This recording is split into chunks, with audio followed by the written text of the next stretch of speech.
Quiero pasar a otra cosa diferente y ahora vamos a empezar por Johnny. Que me digáis, porque es muy interesante, ¿cuál fue el momento del primer amor por Dylan? O sea, ¿qué disco oísteis el primero? ¿O qué disco dijisteis, joder, esto cómo me mola? ¿O qué referencia? Dime, Johnny. Yo recuerdo, yo conocía la existencia y la importancia de Dylan, ¿no? Pero realmente comencé un poco a indagar y a comprarme los discos por culpa de un grupo madrileño que se llamaban Los Nativos. No sé si los conocéis. Sí, muy Era bueno. así un poco rollo más garajero y tal, ¿no? Y bueno, tenían una versión del She Belongs to Me que pinchaban en un garito que yo iba, ¿no?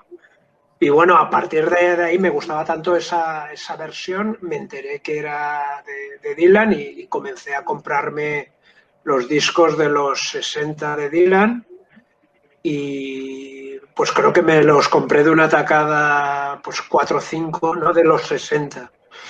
Pero realmente cuando ya sufrí el impacto que me dio la verdadera dimensión fue cuando descubrí el Desire o el Planet Waves de los 70. Y ahí pues ya se me hizo un tú eres mundo. muy...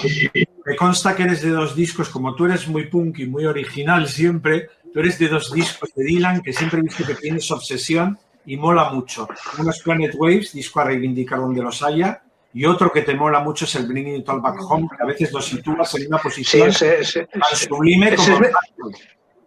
Yo creo que ese sería mi favorito. Ese y los dos de los 70 que mencioné. Porque escuchaste a Los Nativos el She Belongs to Me, que está en Bringing. Pero es que ese disco a ver, no sé si será el mejor o qué, pero cuando explotas un disco que lo oyes hasta la saciedad, puede que no sea el mejor, y nunca te deja de gustar, pero sí que se convierte en tu favorito. ¿Y qué diferencia hay entre ser el favorito o el mejor?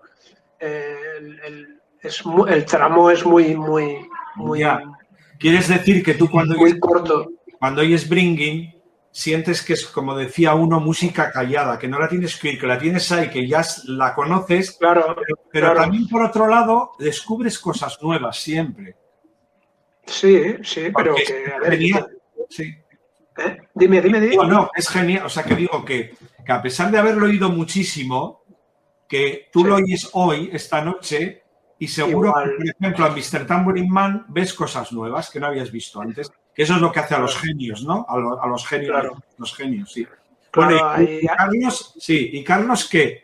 ¿Qué te a ver, a Dylan, la primera vez que lo escuché, y a ver, es un poco tonto, ¿no? Pero de pequeños, cuando nos obligaban a ir a misa, había una canción, el Blowing in the Wind, teníamos nuestra versión de ir a misa, entonces lo cantábamos, el Blowing in the Wind, pero con la versión misa, ¿no?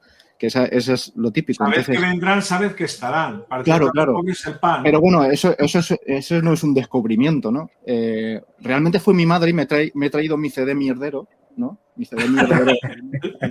que es un CD mierdero que me compró mi madre de la tienda de electrodomésticos, de los rulos estos que hay tipo gasolinera. Sí. Y mi madre me compró este de Bob Dylan y este otro que también me he traído de Led Zeppelin, ¿no? Que es el último concierto que hizo Led Zeppelin antes de que Bonham se muriera de una borrachera. Es este concierto. Entonces, claro, cuando mi madre me los regala y yo escucho Bob Dylan, sinceramente me pareció una puta mierda. Quiero decir, yo era manriquero en aquel entonces. O sea, no me gustaba Bob Dylan porque en aquel entonces la hormona empezaba a pedirte guitarra eléctrica, ¿no? Y llegaron los 90 y un poco Like a Rolling Stone era la canción que a mí me movía de esa primera época, ¿no? Es la canción, y además que en todas partes leías que era una de las canciones más grandes del rock, ¿no? Yo creo que como Juanjo, ya es más adelante, a medida que vas escuchando más música, cuando poco a poco vas sabiendo la dimensión justa que tiene Bob Dylan, cuando vas descubriendo, y ya sabéis que yo soy tirando a folky, y de Free Willing, Bob Dylan, de Free Willing me me voló la cabeza, ¿no? O sea, que un disco es tan sencillo, incluso aún hoy en día tenga ese gancho, a mí me continúa alucinando, ¿no? Y lo hizo con 22 añitos, ¿eh? Sí, es que es muy fuerte. Hoy, con 22 años, hoy la peña está mal de la cabeza, quiero decir. No puede nadie hacer algo así. A ver, es que, fíjate, ¿Cómo lo hizo? este disco, hay letras eternas como Blowing in the Wind con muchas interpretaciones, pero, por ejemplo, Hard Rain's Gonna Fall está ahí. Y esa letra siempre dicen que cada verso de esa canción es una canción. Y han hecho sus versiones gospel y las oyes y es una canción que es brutal. Quiero decir, aún hoy en día lees la letra y dices, pero si este chaval tenía 22 años, ¿cómo hizo eso? Es muy fuerte. Sí. Bueno, lo que hizo de los 22 a los 25 años, fíjate qué pasa. Claro, muy fuerte. ¿Y David qué? A ver, ¿cuál fue tu primer disco de Yo no tenía discos realmente, tenía mis cintas. Cintas, sí. Se me hacía yo mismo. Yo me acuerdo de los dos greatest hits que había, aquellos de volumen 1, volumen 2, que son de la primera época, que son brutales. Los tenía en cinta grabados, de mala manera. Y luego tenía en la otra cara, recuerdo que me había grabado versiones de Dylan. O sea, desde la versión de Hendrix, Blowing in the Wind, todas esas cosas que cantaban otros de él, de su cancionero, la tenía yo. Me gustaba mucho más al principio todas esas versiones que las propias de Dylan. Porque yo soy a mí me gustan mucho las versiones también. Pero sí, a Dylan lo fui mamando poco a poco, yo creo. Pero esa es la primera época, recuerdo, de con cinta escuchar todos los de los primeros 5 discos o 6 discos. Que eran ¿El primero que compraste es original? El primero que compré creo que era Blonde on Blonde, el que compré primero. Toma ya. O el Nashville, el Skyline, que adoro y que amo sobre todas las cosas. Ya. Pero yo me he traído uno, como siempre hablábamos de lo de los conciertos, este de aquí, a ver si lo... Este sí, marcó sí. Mi vida profundamente, este directo. Ese es punka, que sí, es un disco punk. Esto es el disco que me enganchó definitivamente a él y a Devan, claro, a los dos. Esa fue mi conexión con Dylan, fue ese disco. Sí, David, qué gracia. Ese disco era, fíjate, es curioso, era reivindicar cómo les llamaban Judas y les abucheaban en el 66 y en el 74 llenaban estadios con la misma música, todavía más garajera, porque ese disco suena punk y garajero. Hacen unas cosas increíbles de band, no suena de band. Suena rock and roll, sí. ¿Y Jorge qué? A ver, dime. ¿Tú cuál fue tu primer disco de Dylan? Pues mira, yo con Dylan empiezo al empezar el instituto, en BU. En BU. ¿Qué empiezas a salir con más gente, haces cuadrilla y yo empiezo a salir con gente que conozco ahí en el instituto y había un chico que tenía 2 años más que nosotros o 3, bueno, que se llamaba Unai. Y este chico, nosotros quedábamos, nos íbamos al Parque de los Patos y pues unas botellas de cerveza, ¿no? Éramos unos críos, pero bueno. Y esto iba una guitarra española y, bueno, yo cantaba canciones. Entonces, empezó a tocar canciones principalmente Sara. Entonces yo me quedé con la canción y yo, joder, cómo mola esta canción. No, pues que es de Bob Dylan y tal.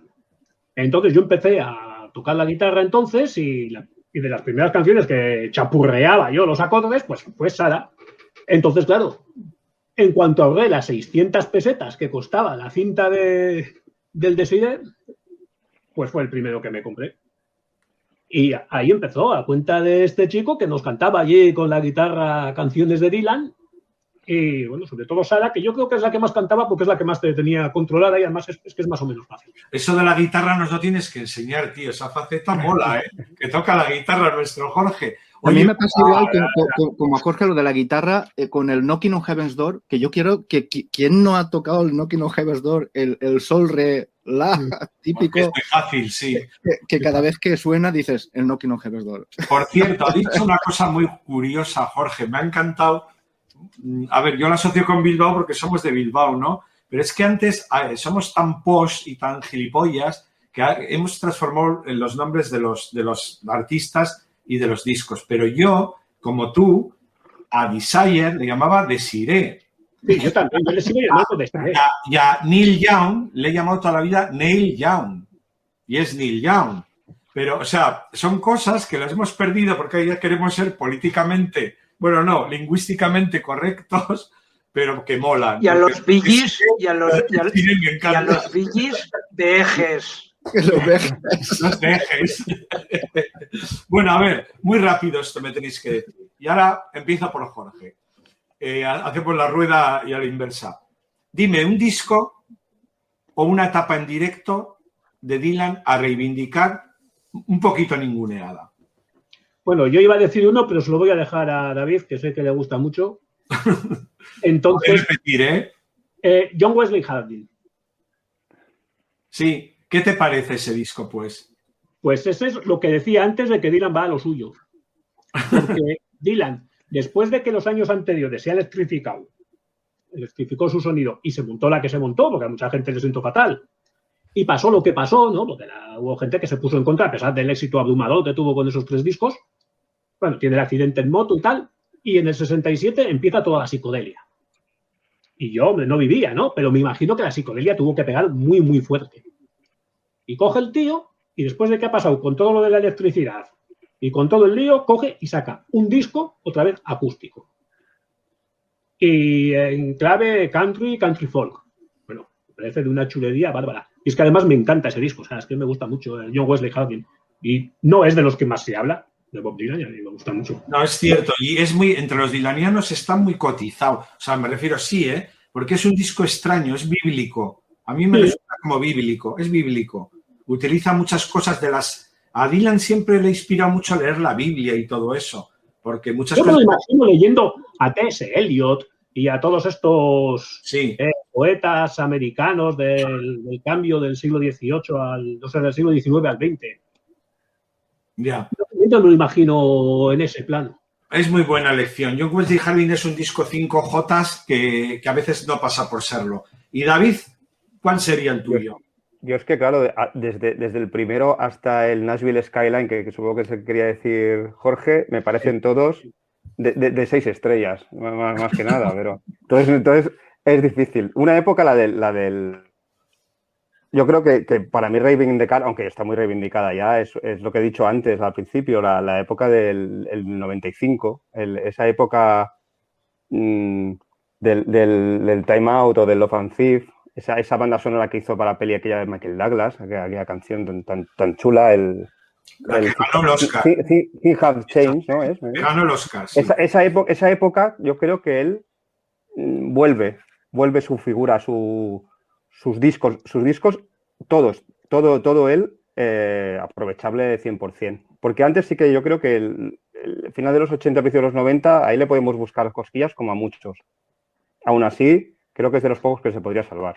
Como Neil Young, por ejemplo, que también se salva con sus rarezas y sus cosas. Pero bueno, Nashville, por ejemplo, es el disco que me gusta mucho. Muy country, con cash, con ese cambio un poco de registro de voz. Raro en él también, alguna canción. Pero yo creo que la época está del 95, final de 90, principios de los 2000, yo creo que esos discos son oro, vamos. Para un señor que llevaba ya 10 pons, por lo menos. Ya, obras maestros, seguro. Sí, y además, David, te fijas que el último Johnny Cash, el de las American Recordings, no hubiera sido posible si no existe la invención esa de Dylan de la arruga bella, ¿no? De cantar a pesar de estar deteriorándote, como pasó con Johnny Cash, ¿no? Que estaba muriéndose y cantaba y te pone la carne de gallina las versiones que hace, ¿no? Bueno, y a Charles, ¿cuál le parece a reivindicar? Pero nos hemos entrado en discos al final. Sí, a ver, yo más a reivindicar y no caer así en la obviedad, porque sabéis que el freewheeling a mí me vuelve loco, pero, por ejemplo, hay una canción que no está en ningún disco, que es el Possibly 4th Street, que creo que publicó en el 68. entre el Highway y el Blonde on Blonde, posiblemente en single. Sí, ¿no? Como un single, sí. Sí, ese no está en ningún disco. Y yo creo, hoy por hoy, y a medida que han pasado los años y escuchas a Dylan, yo creo que es mi canción favorita. Es una pasada. Es una pasada. Ese órgano Hammond a mí me pone los pelos de punta cada vez que la escucho. Y luego el veneno que suelta. La letra, porque algo que no sé si se reivindica de Dylan, pero Dylan yo creo que es un maestro en las canciones Dardos Envenenados, que pobrecito a quien le vaya esa letra, porque me alucina. Y además no es como vengativa, ¿no? Me gusta el rollo de yo sé que esto es así, no te preocupes, que... Sí, está la mítica frase que dice, el mítico verso que dice, me gustaría que estuvieras, estar dentro de mis zapatos para ver la mierda de persona que eres. Esa frase a mí esa canción... Esa canción, fíjate, es curioso. Voy a contar una anécdota de esa canción que os va a molar. En una entrevista a Johnny Mitchell, ni más ni menos, la más grande de esa generación, dijo lo siguiente, que a él, porque ya sabéis que es muy bestia, Johnny Mitchell, por ejemplo, dice que ella, Coltrane, hablando de jazz, ¿no? Que la aburre, que le gusta más Wayne Shorter, y lo dice tan pancha.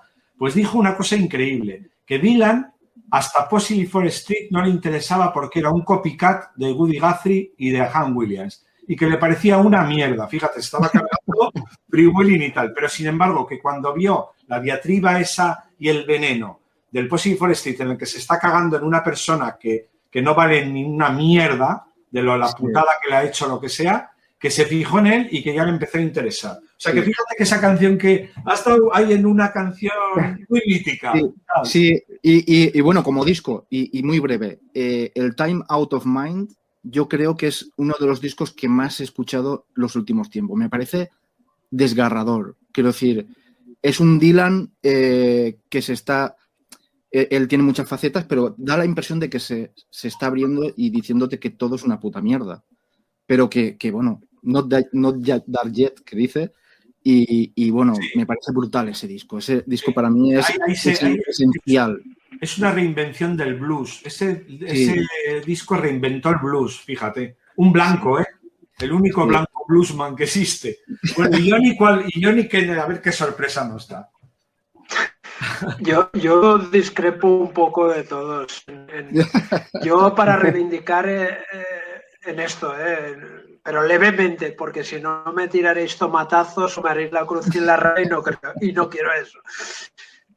Yo creo que las etapas a reivindicar claramente son los 60, que no tienen desperdicio, los 70, que se puede decir que tampoco, y luego ya pues son discos sueltos y para mí, pues yo qué sé, yo creo que tiene bastante morrayita por ahí por medio, que los grandes dilanianos o dilanitas pues le perdonan todo. Yo creo que tiene bastante en los 80, en los 90 quizás menos, en los 90, por ejemplo, el disco que ha citado Charles me gusta muchísimo y alguno más. En el siglo XXI tiene algunos discos muy buenos, el del 2001, que ahora no recuerdo el título. El de las Torres Gemelas. Luego el de Tempest me gusta mucho también. O sea, en todas las décadas tiene algo muy bueno, pero también yo creo que tiene mucha morralla. Sí, creo que está todo muy sobrevalorado respecto a él por ser quien es. Pero bueno, a ver, es algo... Bueno, pero a ver, Johnny, morralla tiene... Que una cosa no lo quita la otra. Tiene mucha morralla. Tiene morralla en los 80, el Down in the Groove, el Knock It Out Loud. Son discos morralla. Que además producidos ochenteros, pero mal. Ochenteros sí, mal. Pues son hijos de su época también, ¿eh? Porque a todos los artistas les pasa un poco también, ¿eh? Pero los dinosaurios de los 80 sufren ahí. Pero a ver, que lo que yo he dicho de Dylan... se puede extender a los Rolling Stones, a Van Morrison, a incluso menos a Neil Young, pero es que es así, pasa con casi todos. O sea, es que mira, lo raro es quien pueda. Con Lou Reed pasaba, tanto que Lou Reed, pues, con Bowie, yo qué sé. Es que pasa con todos, que tampoco es que sea una normalidad lo que he dicho. Lo raro es que alguien mantenga un cierto nivel después de varias décadas. Mira, hay uno que no, Steve Wynn, ese sí que se mantiene. Ya sabemos de qué pie cojeas. Parece vamos a dejar Steve Wynn a ver qué dice Jorge. Claro, es que Steve Wynn empieza en los 80. Sí. Es que hay como dos 80, los 80 horteras y los 80 cojonudos. Porque, por ejemplo, los Smiths son de los 80 y son cojonudos, o Dream Syndicate. Pero los artistas que venían de antes, que hicieron música y cogieron productores chonis, al final sonaron de pena. Y también Neil Young en alguno, ¿no? Pasa que Neil Young tiene mejores 80 que Dylan. En realidad Dylan, el único disco bueno que tiene en los 80, muy, muy bueno, es el Oh Mercy, que es un poco la recuperación. Oh, Mercy. Bueno, hay gente que ama Burlesque. Empire Burlesque. Ya, madre Con mía. esa portada tan horrible. Sí, que es horrorosa, sí. Neil Young tampoco tiene mucho en los 80, ¿eh? Bueno, a ver. Neil Young tiene el Freedom y poco más, ¿eh? Bueno, en los 80 tampoco. Sí, es verdad, no. La verdad es que ellos dos son los artistas que más obras maestras han hecho, sobre todo en la década de los 70. Neil Young, prácticamente todos los que hizo en los 70 son obra maestra, para mí, en mi opinión. Y Dylan, muchísimos de ellos, incluso menores, que ahora voy a meter ya una reivindicación que ya la ha hecho siempre, y es que para mí está muy infravalorada la banda sonora de Pat Garrett y Billy the Kid, que es un disco existencial, que prácticamente solo tiene 2 temas, Billy, Knocking on Heaven's Door, lo demás son instrumentales, pero tiene una cadencia y un rollo. Además se metió totalmente en la película en The Peckinpah, pero estaba contándonos un poco la historia de lo que es la muerte y la vida. Es una pasada. Y ese disco me nubla. Por ahí lo tiene, veo que lo tiene Charles detrás en el sofá. Sí, favorito, ya te digo. Bueno, ¿os parece que oigamos un vídeo de nuestros artistas favoritos? Venga, vamos para ello. Hasta ahora.